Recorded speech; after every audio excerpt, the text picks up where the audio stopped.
사랑하는 성도 여러분, 한 주간도 말씀 안에 거하고 계시는지요? 오늘은 지난 7월 30일 주일에 주셨던 로마서 12장 1절부터 8절 말씀을 통한 예배는 시간과 장소를 넘어라고 하는 제목의 말씀을 묵상해 보고자 합니다.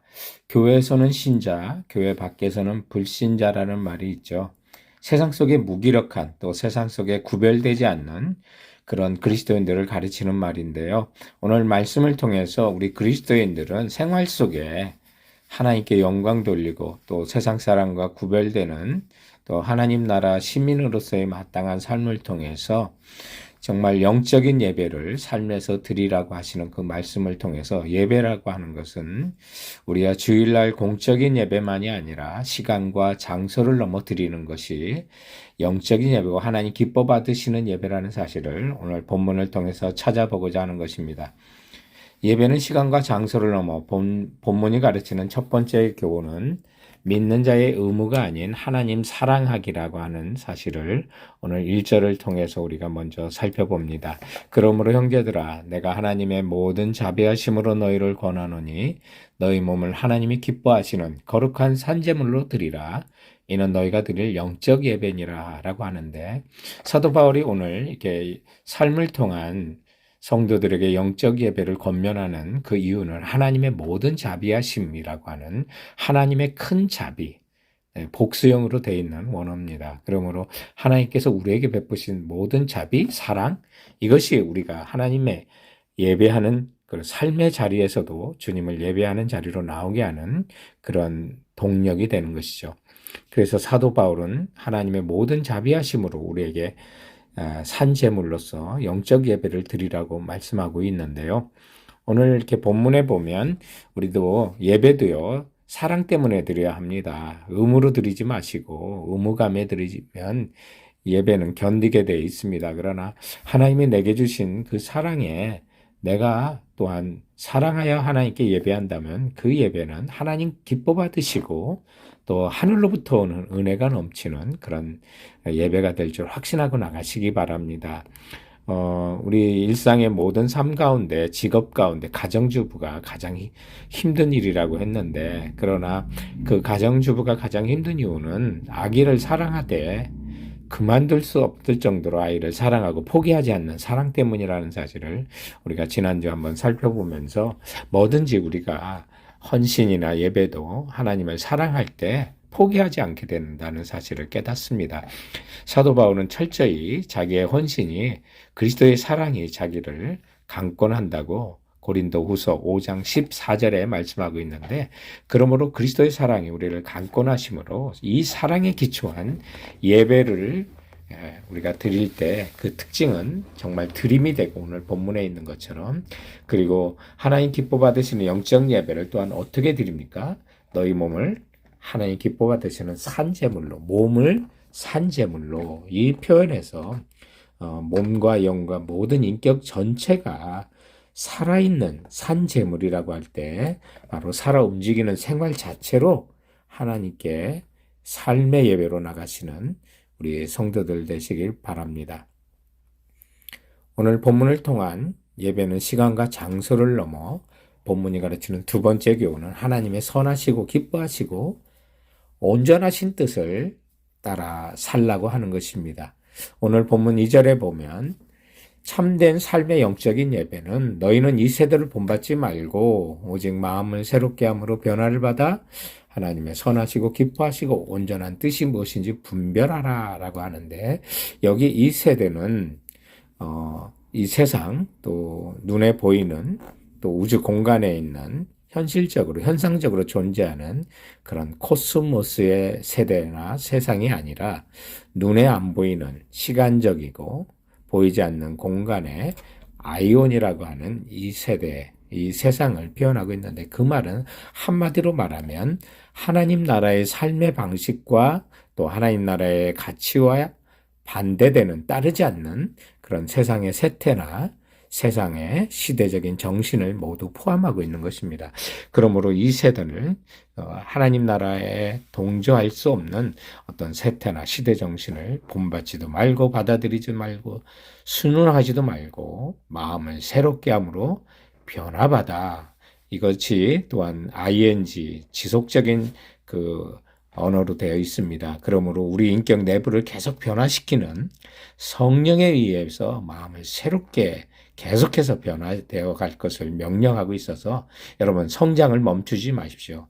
예수 그리스도의 온전한 그런 장성한 분량에 이르기까지 여러분의 마음을 늘 성령님께 의지하시고 새롭게 하여 그리하여 하나님의 선하시고 하나님 기뻐하시고 온전한 뜻인 기록된 성경의 말씀이 온전하고 영원하지 않습니까? 그래서 하나님의 그 뜻을 계속해서 분별해서 정신 차리고 그 뜻을 순종하고 살라고 명령하고 있는 것입니다. 그래서 우리 일상의 삶 속에서 우리가 이 세대를 따르지 않고 오직 마음을 새롭게 함으로 변화를 받아 하나님의 선하시고 기뻐하시고 온전하신 뜻을 순종하며 살아가는 우리 성도들 되시길 바랍니다.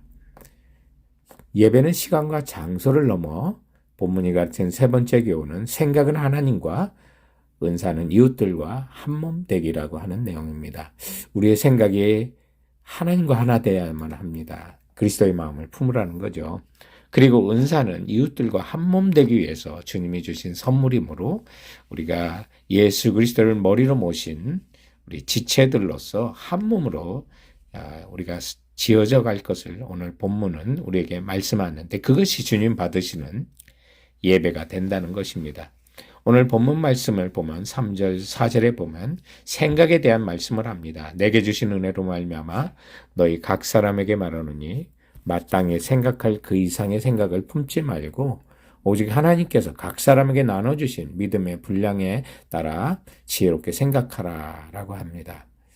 여러분 여기 생각, 마땅히 생각할 그 이상 생각을 품지 말고 또 믿음의 분량대로 지혜롭게 생각하라. 여기 지금 계속해서 생각에 대한 이야기 하는데 이 생각을 마음으로 번역할 수 있고 그렇다면 우리가 마땅히 생각할 그 이상을 품는다는 것은 지금까지 이제 본문에 있는 로마서 12장 1절과 2절에 있는 것처럼 하나님 나라에 반대되는 이 세대, 이 세상의 어떤 모든 세태들, 하나님 말씀에 반하는 따라가는 모든 생각들, 그것이 바로 마땅히 생각할 그 이상의 생각을 품지 말라고 하는 바로 그 생각입니다. 그럼 한마디로 말하면 성경에서 지속적으로 하는 것은 그리스도의 마음을 품으라, 예수님을 품으라, 예수님과 한 몸 되라 하시는 그런 교훈이라고 할 수 있습니다. 그러므로 우리 생각이 주님과 하나가 되어 나갈 때 여러분 하나님을 사랑하면 이웃도 사랑하게 되어 있는데 우리가 은사로 이웃들을 섬길 수가 있게 되는 것입니다. 그러므로 오늘 본문 4절과 5절에 보면 우리가 한 몸에 많은 지체를 가졌으나 모든 지체가 같은 기능을 가진 것이 아니니 이와 같이 우리 많은 사람이 그리스도 안에서 한 몸이 되어 서로 지체가 되었느니라 라고 말합니다. 그래서 우리는 이웃들과 하나 되어 우리가 섬기고 나갈 때 우리가 하나님을 더 깊이 경험하고 하나님의 성품을 닮아갈 수 있게 되는 것입니다. 성도 여러분 기억하십시오. 자기 은사가 작다고 보지도 마십시오. 우리 모두에게 하나님께서 동일하게 주셨고요. 그리고 우리 주 안에서 한 몸이지만 지체가 다 다릅니다. 우리 은사를 사용해야 되고 여러분의 지체는 다른 사람이 갖고 있는 지체가 아니므로 정말 열심으로 섬겨주시기 바랍니다. 그럴 때 오늘 본문에 있는 것처럼 은사가 다 다르니까 예언이면 믿음의 분수대로 섬기는 일이면 섬기는 일로 가르치는 자면 가르치는 일로 위로하는 자면 위로하는 일로 구제하는 자는 성실함으로 다스리는 자는 부지런함으로 긍휼을 베푸는 자는 즐거움으로 하는 것이 하나님이 기뻐 받으시는 삶의 예배, 영적인 예배가 되는 줄 믿으시기 바랍니다. 우리 지난주 설교를 통해서 오늘 본문 말씀 또한 이것이 로마 교회에 보내졌다는 사실을 계속해서 강조하고 싶습니다. 그 교회는 사회의 지탄이 되었던 교회였으나 변화가 되어서 사회를 정말 인정받는 그런 교회가 됐다는 것을 성경을 통해서 역사를 통해서 알게 되는데요. 초대교회에 성령이 임했을 때 사도행전 2장 10절에 보면 로마로부터 온 나그네 곧 유대인과 유대교에 들어온 사람들이 있었다고 그러는데 이들이 돌아가서 로마 교회에 정말 기독교 안으로 들어오지 못한 유대인들과 갈등 때문에 주 49년 클라우디우스 로마 황제로부터 모든 유대인들이 로마로부터 추방령을 당했던 그런 교회가 바로 로마 교회였습니다.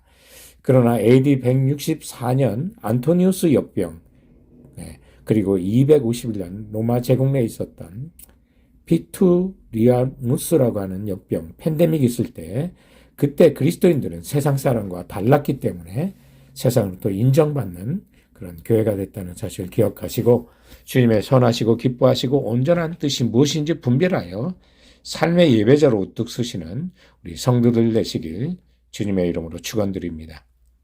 사랑하는 성도 여러분, 그럼 이번 한 주간도 주께서 주신 말씀으로 승리하시기 바랍니다.